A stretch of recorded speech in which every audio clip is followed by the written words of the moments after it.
this is Jane and Mark for GameSpot UK. We are here just outside of Amsterdam for the Nintendo European 3DS Showcase. So we're about to head inside. There is a big press conference going on. Jonathan Ross is going to be presenting. We're going to see games, we're going to get interviews, all for you on GameSpot.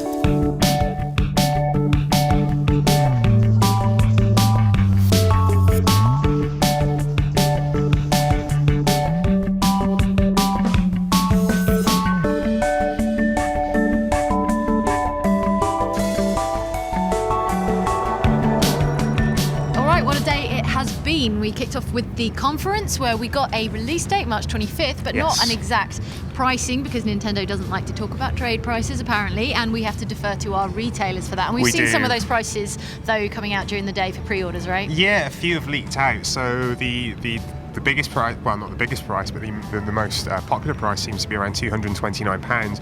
Though, spotted a very good deal on Asda today. They've got an exclusive where they're selling it for £219 with Monkey Ball. So there you go. You heard it here You can first, get it cheaper. Maybe?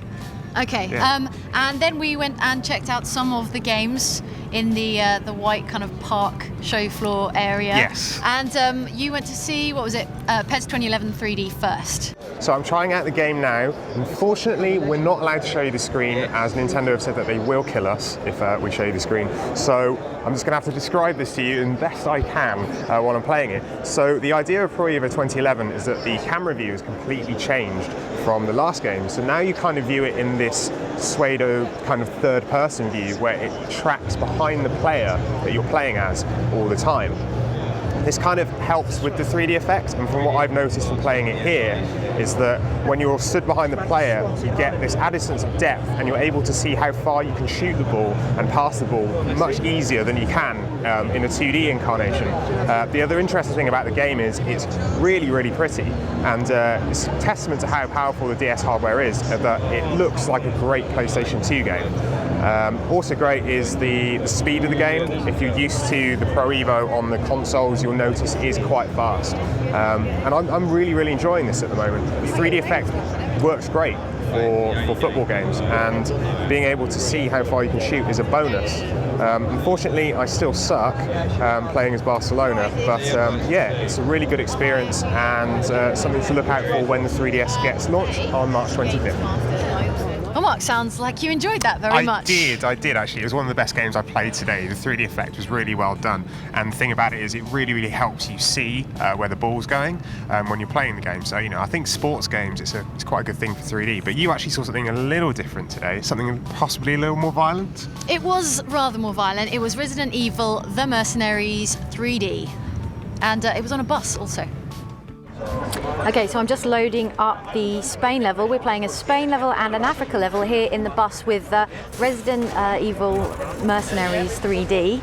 And it's much like the Mercenaries bonus mode from Resi 4 and 5. It's a points-based game without a story, and you're running around killing as many zombies as possible and getting time extends by doing combos or by picking up time extend kind of crystal things. How did the 3D work with it though? The 3D, well, it's a third-person shooter, obviously. Well, it's a third-person game with that kind of over-the-shoulder shooter view.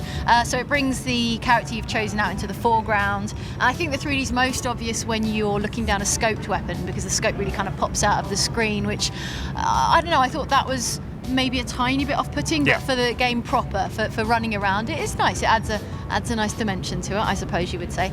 And I enjoyed it. Graphically, very, very impressive. Probably the most impressive game visually I've seen today. And Mark, I believe you saw Dead or Alive, and it had some dimensions also. Several dimensions. What did you make of its dimensions? Well, we'll find out right about now.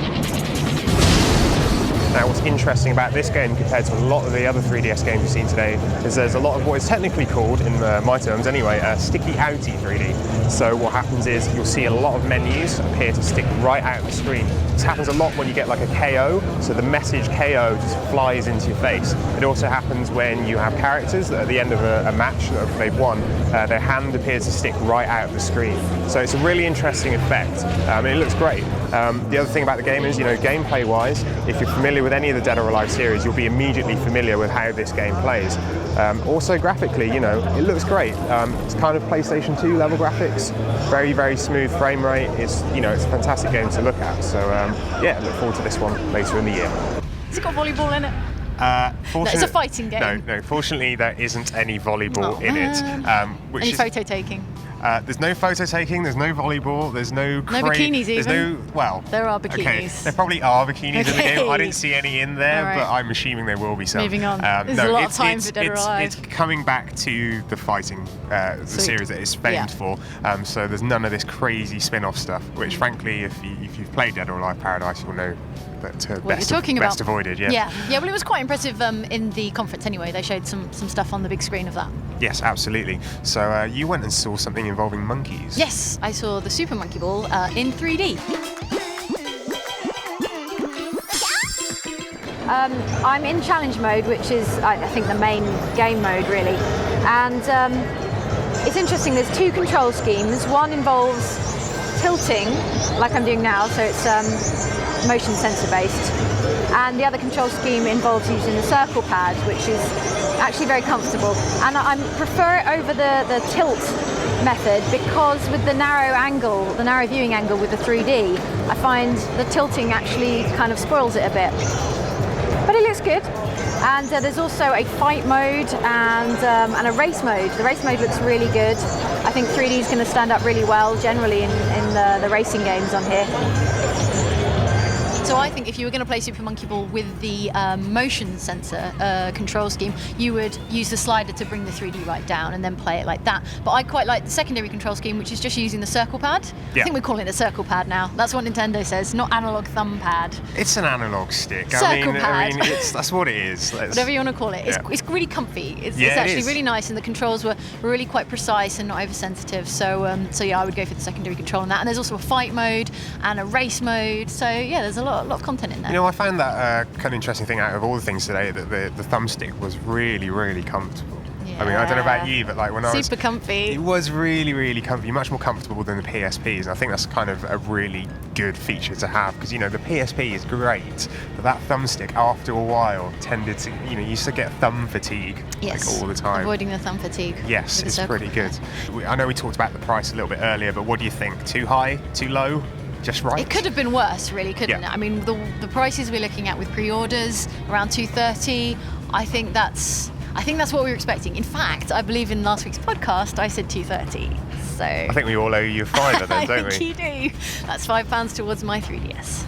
So that's it from me and Jane at the 3DS event in Amsterdam. Don't forget you can check out all the previews from today's event over on the site. Just head over to gamespot.com.